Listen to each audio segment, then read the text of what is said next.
स्पष्ट तौर पर कहा है कि कोई भी व्यक्ति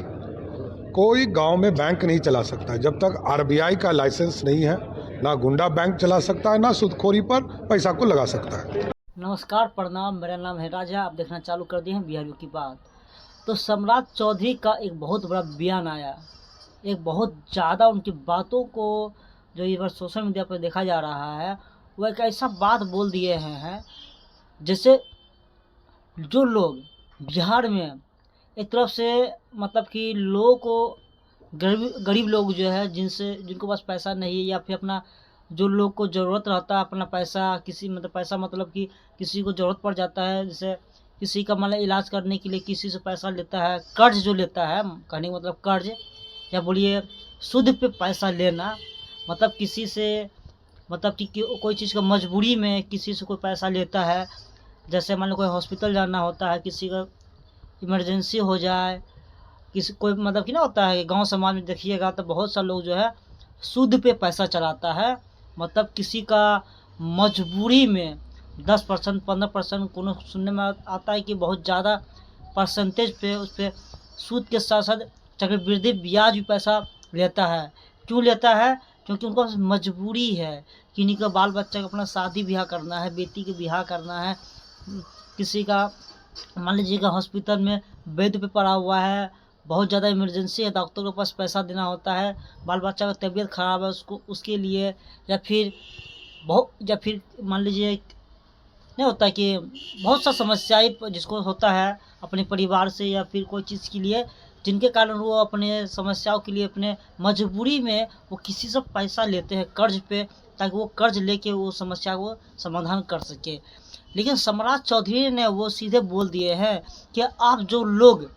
बिहार के हैं जो सूद पे पैसा चलाएंगे या कर्जे किसी को वो देंगे इलीगल धंधा से, या बोलिए कि बहुत सा छोटा छोटा गुंडा बैंक बोलिएगा, बहुत सा इलीगल धंधा से बैंक खोले हुए हैं। बहुत सारे सोशल ऑनलाइन भी देखिएगा कि वो ऑनलाइन के माध्यम से किसी को जो है पैसा ब्याज पे देते हैं, या फिर पैसा उसको लोन देते हैं, या छोटा सा जो तो बैंक चलाते हैं घर द्वार पे सीएसपी टाइप का, जिसको आरबीआई से कनेक्ट नहीं है, जिनके पास लाइसेंस नहीं है, वो सब लोगों को, वो सब आदमी को, या फिर वो जो बैंक चलाते हैं गुंडा बैंक चला जिसको नाम दिए हैं, या फिर सूद वर्कर जो सूद पे जो पैसा चलाते हैं, उन सबको सीधा चेतावनी दे दिए हैं, जो चलाएंगे वैसा उनको जेल जाना होगा, उनके खिलाफ एफआईआर दर्ज होगा, उनके खिलाफ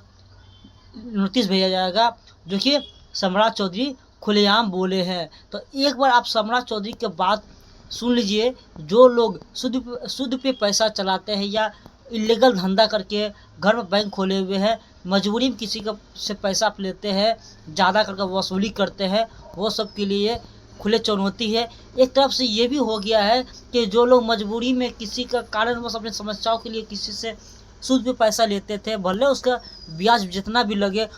उन लोग को भी हल्का आप परेशानी का सामना करना पड़ेगा, क्योंकि अब उनको पैसा देने के लिए कोई बचेगा नहीं, जो पैसा देगा उसको जेल जाना पड़ेगा। वो लोग भी आप सोच समझ के वो उनको पैसा देगा भी नहीं, और जिनको जो मजबूरी होगा वो पैसा उनको देगा ही नहीं, तो उनको समस्याओं भी बहुत ज़्यादा बढ़ सकता है। ये समस्याएं भी हुआ, और जो मजबूरी में पैसा ले रहा था उसको फ़ायदा था, लेकिन अब जो मजबूरी में किसी से पैसा लेता था वो भी नहीं ले पाएगा, क्योंकि उनको समस्या भी जो लेता था गांव समाज में अपने बाल बच्चों को शादी के लिए किसी पर सूद पे पैसा लेना, ब्याज पे पैसा लेना, अब वो भी लोग भी अब उनको नहीं दे पाएगा, उनको ये समस्या मजबूरी हो जाएगा। तो आप लोग एक बार जो है सम्राट चौधरी के बाद अच्छे से सुन लीजिए। तो आप उनके बात सुन लीजिएगा, उसके बाद आप सोचिएगा क्या ये बिहार में सम्राट चौधरी जो ऐलान किए हैं वो सही किए हैं या गलत किए हैं, उसके बारे में आप लोग जरूर सोचिएगा, और कमेंट में जरूर उनके बारे में आप सोचिए, कुछ न कुछ बताइए ताकि हमें भी पता चले। एक बार सम्राट चौधरी क्या कुछ बोले उनका बात एक बार आप लोग सुन लीजिए, ठीक है। बेटे का काम करके इस प्रक्रिया को आगे बढ़ाया जा रहा है। नीतीश कुमार जी के निर्देश पर लगातार सरकार बिहार में नौजवानों को, हमारी नौजवान बहनों को,